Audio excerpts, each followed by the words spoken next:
오늘 우리는 주님께서 부활하신 이날 교회와 언약교회 성도님들이 함께 모여서 함께 경배드리고 있습니다. 지금 우리는 이 자리에 엄청난 자리에 나와 있습니다. 그 무엇과도 바꿀 수 없는 이상한 자리라고 정말 있습니다. 근데 이 자리에 나오고 싶어도 나오지 못하는 안타까워하는 성도들도 있습니다. 그리고 이 자리가 중요한 자리인지 깨달지 못하고 나오지 못하는 사람들도 있습니다. 그리고 이 자리가 중요한 자리인 줄은 알면서도 자기 일을 얽매여서 그 일 때문에 나오지 못하는 사람들도 있습니다. 근데 지금 우리는 이 자리에 나와 있습니다.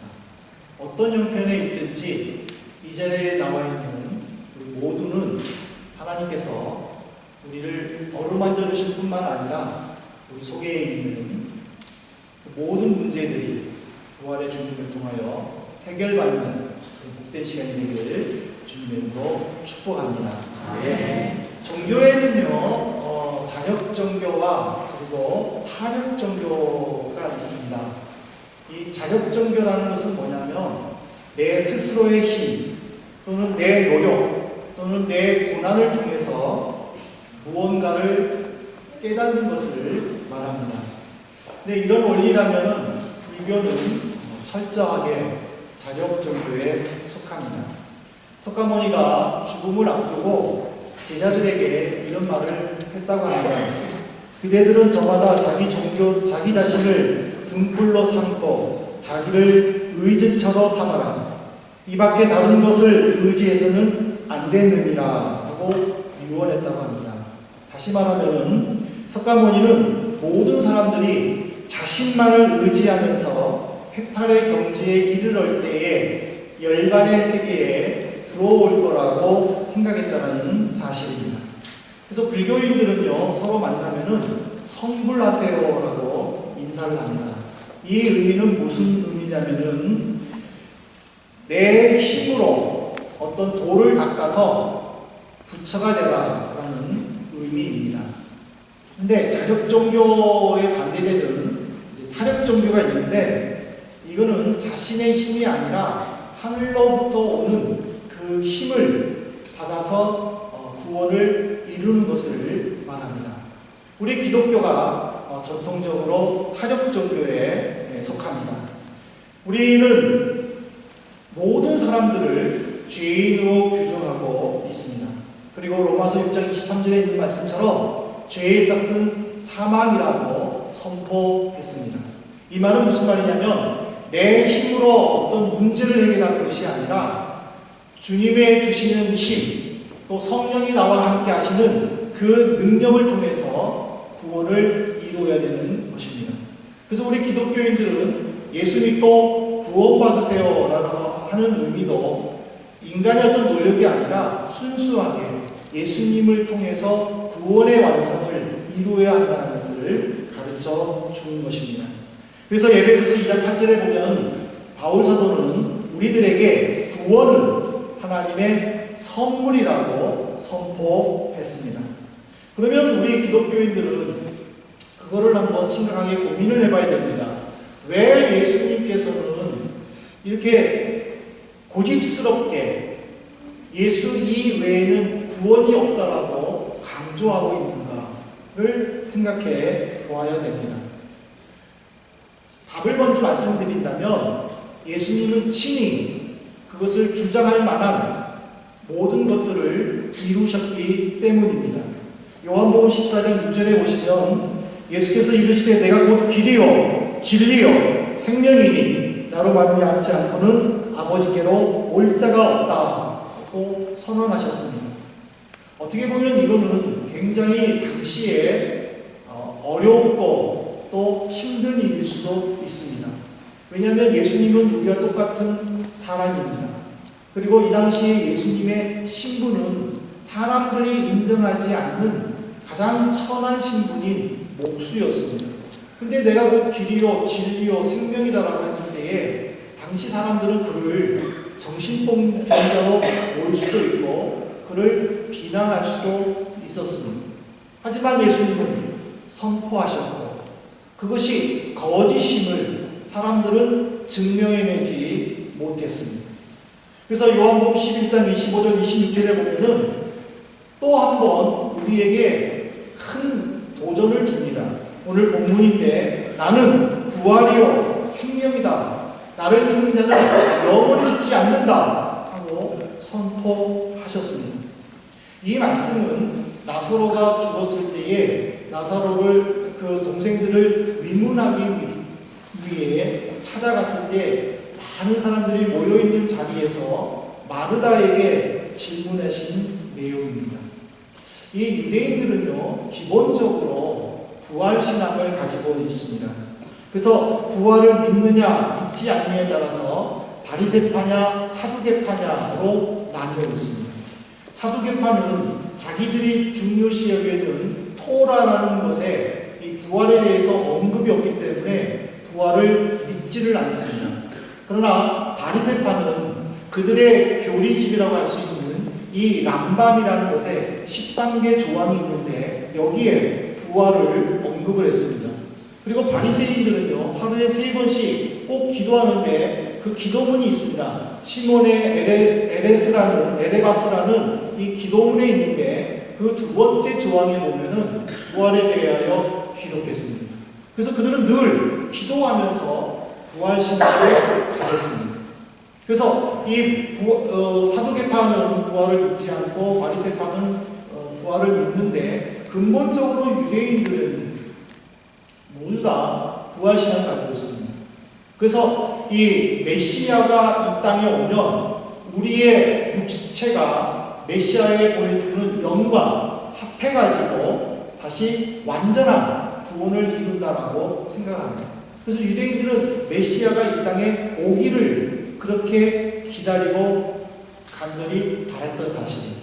그래서 마르다도 예수님이 말씀하실 때 이렇게 말했습니다. 요한복음 11장 24절에 보면 마지막 날 구할 때에는 다시 살아날 줄 내가 아나이다. 이것이 바로 유대인들에게 있는 기본적인 메시아 사상입니다. 근데 예수님은 그때가 아니라는 거예요. 그때가 아니라 바로 지금이라는 거예요. 근데 마르다는 여기에 대해서 쉽게 아멘을 못했습니다. 왜냐하면 오빠 나사로가 죽었기 때문에 그 죽음을 직접 봤고 살아날 줄 알았는데 살아나지 못했고 무덤에다가 앉혀놓은 상황에서 예수님이 나를 믿으면 영원히 산다라고 하는 말에 아멘이라고 말을 못했던 것입니다. 하지만 예수님을 통하여 그들이 부활을 체험했을 때에는 요한복음 11장 45절에 보면은 마리아에게 와서 예수께서 하신 일을 본 많은 유대인이 그를 믿었으니 하면서 많은 사람들이 나사로로 인하여 예수님의 말을 믿었다라고 기록하고 있습니다. 오늘 우리는 이 말씀을 통해서 저는 3가지를 함께 우리 친구들과 나누고 싶은데 첫 번째로 우리가 하나님 앞에서 드려야 될 고백은 뭐냐면 부활은 복음이다라는 믿음의 고백이라는 사실입니다. 복음이 무엇입니까? 복음에 대해서 여러 가지로 정의를 내릴 수 있겠지만 위키 백과사전에 보면은 이렇게 기록되어 있습니다. 예수 그리스도가 인류에게 가져다 준 구원에 관한 좋은 소식을 한자어로 풀이한 것으로 하나님 나라의 도래와 예수님이 십자가에서 죽은 것과 부활로 인해 하나님과 인류 사이의 관계 회복을 말하며 성도를 위에 강림한 성령의 사역이나 예수의 재림에 대한 예고를 포함하기도 한 것이다. 복음이라는 것은 바로 그리스도의 십자가와 부활이 반드시 들어가 있어야 된다는 사실입니다. 그래서 제자들은요, 예수님이 부활하시고 난 다음에 어떻게 증거했는지 아십니까? 사도행전 4장 12절에 보세요. 다른 이로서는 구원을 받을 수 없나니 천하 사람 중에 구원받을 만한 다른 이름을 우리에게 주신 일이 없습니다. 어떻게 보면 기독교가 굉장히 독선적이고 배타적인 수가 있습니다. 천하 다른 사람에게는 구원이 없다. 그러면은 굉장히 이상하게 여길 수도 있을 거예요. 불교는, 모슬렘은. 근데 그것을 직접 체험한 베드로와 그 제자들은 여기에 대해서 조금도 타협하지 않았다라는 사실입니다. 심지어 종교 지도자들이 예수를 증거하지 말라고 했었을 때에도 내가 너희들의 말을 듣는 것이 하나님 앞에서 옳은가 판단해봐. 우리는 보고 들은 것을 증거하지 않을 수 없다 하면서 그들은 여전히 너희들이 죽인 예수 그리스도 하나님은 살아나게 하셨고 그 예수는 지금 부활하셨다라고 외치고 있었던 사실입니다. 오늘 우리가 부활절을 맞이하여 예배를 드리고 있는데 가장 중요한 것은 이 부활에 대한 우리의 믿음의 확고한 신앙이라는 것입니다. 예수에 대해서 적당하게 믿지 않는 사람들의 수준에 맞춰서 이야기를 하면서 교회에 나오라고 말해서는 안 됩니다. 내가 부활에 대한 믿음의 확신을 가지고 믿지 않는 이들에게 예수 그리스도 오직 기독교만이 참 구원의 길임을 외쳐야 되고 증명해 보아야 합니다. 그렇기 때문에 우리는 이 부활절 예배를 드리는 이유는 바로 그겁니다. 부활은 복음이고 예수는 구원자이다라는 우리의 신앙 고백과 담대하게 외칠 수 있는 믿음을 가져야 되기 때문입니다. 두 번째로 우리는 이 부활절 예배를 드리면서 가져야 될 중요한 태도는요, 부활에 대한 확신입니다. 여러분들 고린도전서 15장 17절을 보십시오. 바울 사도가 고린도 교회에게 이런 도전을 줬습니다. 그리스도께서 다시 살아나신 일이 없으니 너희 믿음도 헛되고 너희가 여전히 죄 가운데 있을 것이요. 세상 사람들이 이상하게 생각하는 부분들을 고린도 교인들에게 계속 질문합니다. 그리고 그들에게 계속적으로 도전을 합니다. 그런데 고린도 교인들은요, 세상 사람들이 질문하는 것에 제대로 답변을 못하는 거예요. 근데 답변을 못하는 것도 부족해서 그들 스스로가 부활에 대한 확신을 가지지를 못하고 있었어요. 그래서 영적으로 바울 사도는 너무 답답한 거예요. 그래가지고 지금 이 편지를 쓴 것입니다. 고린도전서 15장 2절에 보면 편지를 쓰기 위한 자신의 마음을 이렇게 표현했습니다. 너희가 만일 내가 전한 그 말을 굳게 지키고 헛되이 믿지 아니하였으면 그로 말미암아 구원을 얻으리라. 바울 사도는 직접 부활을 체험했습니다. 그래서 고린도 교인들에게, 갈라디아 교인들에게, 에베소 교인들에게 예수는 그리스도다, 예수는 살아나셨다 가르쳤던 것입니다. 그런데 고린도 교회는 그것을 마음으로 받지를 못했습니다. 그래서 그들은 세상 사람들이 질문할 때에 쩔쩔맬 것입니다. 쩔쩔맬 뿐만 아니라 그들 스스로도 부활에 대한 확신을 가지지 못했다는 사실입니다. 우리가 다시 한번 이 말씀을 우리에게로 한번 적용해 보기를 바랍니다. 부활의 주님을 우리는 직접 만나지 못했습니다.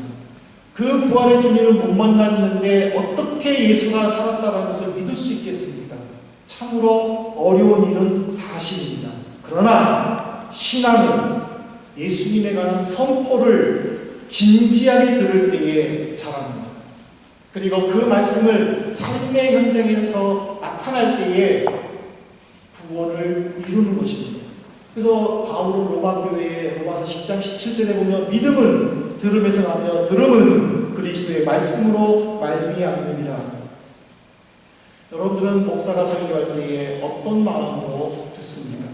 어떤 분들은 그 짧은 시간이지만 지겨운 마음으로 들을 수도 있고, 또 어떤 분들은 이걸 누가 들었으면 좋겠다라는 마음으로 들을 때도 있고, 어떤 분들은 내 말씀이구나라고 스스로 겸손하게 말씀 앞에 무릎 꿇으면서 진지하게 들을 수도 있을 것입니다. 듣는 것은 성도들의 개인의 자유입니다. 여러분들이 저와 눈을 마주치면서 이렇게 말씀을 듣고 있지만 속으로는 이거 끝나고 나가지고 카페 대절 갈까 생각하시는 분들도 있을 수도 있습니다.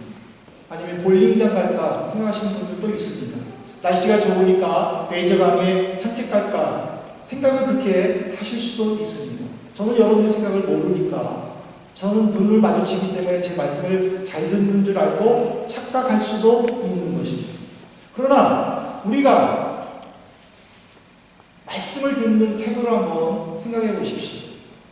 오랫동안 신앙생활을 하지만 신앙의 발전을 보이지 못하고 늘 제자리에 머물러 있거나 그 신앙에 대해서 어떨 때는 회의가 온다면 그거는 듣는 이의 잘못이라는 것입니다.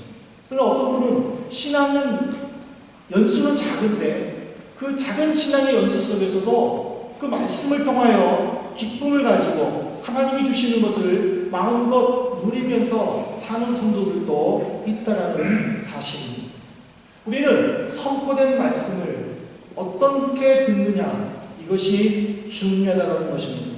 우리는 더 이상 나를 속이는 신앙생활을 해서는 안 됩니다. 예수의 부활만 들으면 머리가 아프고 이성적으로 도저히 믿어지지 않아서 자신을 합리화시키지 마시기 바랍니다. 부활만 빼고 다른 것들은 다 믿을 수 있다, 그렇게 말씀하지 마시기 바랍니다. 바울 사도가 말씀하시지 않았습니까? 우리가 부활을 믿지 못하면 내 믿음이 헛되고 우리는 여전히 죄 가운데에 있다는 사실입니다. 해마다 부활절은 돌아옵니다. 이번 부활절 이렇게 예배를 드리면 내년에는 또 부활절은 또 옵니다. 부활에 대해서 내년에는 이은표 목사님께서 한민교회에 오셔서 설교해 주실 것입니다. 그것이 나와 무슨 상관이 있습니까? 우리가 예수 그리스도를 믿는 이유를 단순히 다른 사람보다 더 잘 살고 다른 사람들에게 인정받고 싶어서 예수를 믿는다면 굳이 기독교를 믿을 필요가 뭐 있습니까? 불교를 믿어도 잘못 삽니까? 삼성의 이건희는 그렇게 불교를 열심히 믿는데 잘 살지 않습니다. 모슬림 믿으면 못 삽니까? 중동국가 보세요. 예수 믿는 사람을 핍박하는데 그렇게 잘 살지 않습니까? 우리가 단순히 예수 믿고 잘 산다고 하면 불교도 부처 믿고 잘 살 수 있고 마음에 믿고도 잘 살 수 있는 것 아닙니까? 우리가 왜 예수를 믿습니까? 바로 성경에 예수님 이외에는 다른 어떤 구원의 길이 없으며 예수님이 내가 곧 길이요 진리요 생명이며 예수의 이름 이외에 천하의 어느 누구에게도 구원을 줄 만한 믿음이 없다라는 그 믿음의 확신 때문에 우리가 예수를 믿는다면 요한복음 11장 25절에 있는 것처럼 내가 곧 부활이요 생명이요 라고 하는 이 말씀에 우리는 아멘으로 받아들여야 될 줄로 믿습니다. 마지막으로 우리는 부활절 예배를 드리면서 부활은 십자가를 통해서 나타나는 것을 우리는 반드시 고백해야 합니다. 십자가의 죽음 없이는 부활도 없습니다. 근데 우리 많은 예수 믿는 사람들이 가끔 가다가 예수를 통해서 편안하게 신앙생활을 하고 편안하게 교회 생활을 하려고 하는 성도들이 있다는 사실입니다. 이거는 지금의 시대만이 아닙니다. 예수님의 시대에도 있었습니다. 어떤 사람이 예수님께 왔습니다. 선생님, 저는 선생님의 길을 따라가고 싶습니다. 그때에 그 말을 하는 사람을 향하여 예수님이 이렇게 말씀하셨습니다. 마태복음 8장 20절에 보십시오. 여우도 굴이 있고 공중에 새도 거처가 있을 때 인자는 머리 둘 곳이 없다. 이 말이 무슨 말입니까? 하찮은 동물들도 자기 집이 있는데 나는 집이 없다는 거예요. 그런데 너는 나를 따라올 수 있겠느냐? 이 사람이 왜 이랬습니까? 예수님을 보니까 사람들이 너무 많이 존경하고 막 드리고 막 따라가고 예수님 하면서 찬양도 하고, 그러니까 자기도 예수님을 따라가면은 그런 영광을 받을 줄로 알았던 거지. 근데 예수님이 이렇게 말합니다. 나는 잠잘 곳도 없다. 그런데 나를 따라오는 예수님이 제자들과 함께 겟세마네 동산에 가셨습니다. 군병들이 잡으러 왔습니다. 예수님을 붙잡을 때에 베드로가 가지고 있는 칼을 들어서 말고의 오른쪽 귀를 잘랐습니다. 그때 예수님은 뭐라고 했습니까? 너는 마태복음 26장 53절에 너는 내가 아버지께 구하여 지금 12군단 거내는 천사를 보내시게 할 수 없는 줄로 아느냐? 그렇게 말하면서 이것까지 참으라 하고 얘기했습니다. 결국 예수님은 십자가에 죽으셨습니다. 예수님은 하나님의 계획을 성취하기 위해 자기의 모든 생각들과 모든 이성적인 마음들을 다 접었다는 사실입니다. 이로 말미암아 하나님은 예수님을 어떻게 세우셨습니까? 빌립보서 2장 10절 11절입니다. 여러분들 한번 찾아보시기 바랍니다. 빌립보서 2장 10절 11절에 보면 하늘에 있는 자들과 땅에 있는 자들과 땅 아래에 있는 자들로 모든 무릎을 예수의 이름에 꿇게 하시고 모든 입으로 예수 그리스도를 주라 시인하여 하나님 아버지께 영광을 돌리게 하셨느니라. 예수님은 십자가의 고통을 하셨고 그 고통 속에서 벗어나고 싶어서 3번이나 기도했지만 하나님은 그에게 힘을 줬고 십자가를 짊어지게 했을 때 예수님은 순수하게 순종하셨습니다. 그 일로 인하여 하나님은 예수의 이름을 온 세계 위에 뛰어나게 해주셨습니다. 하나님이 지으신 모든 피조물들, 생물들까지도 예수의 이름 앞에 무릎 꿇게 하셨습니다. 이것이 바로 십자가의 영광입니다. 부활은 십자가의 영광의 상징입니다. 이 십자가의 영광은 예수님뿐만 아니라 예수님의 말씀을 그대로 순종하는 이들에게 나타난다는 사실을 우리는 믿어야 될 줄로 믿습니다.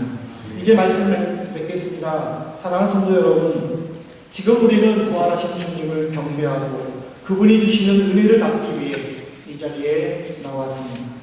주님께서 우리에게 허락하신 이 놀라운 은혜는 부활만이 참 복음이며 부활의 기적을 믿음으로 내게 주어진 어떤 고통과 아픔도 예수의 이름으로 승리하는 자만이 얻을 수 있는 영광입니다. 요한복음 1장 12절부터 13절의 말씀을 보십시오.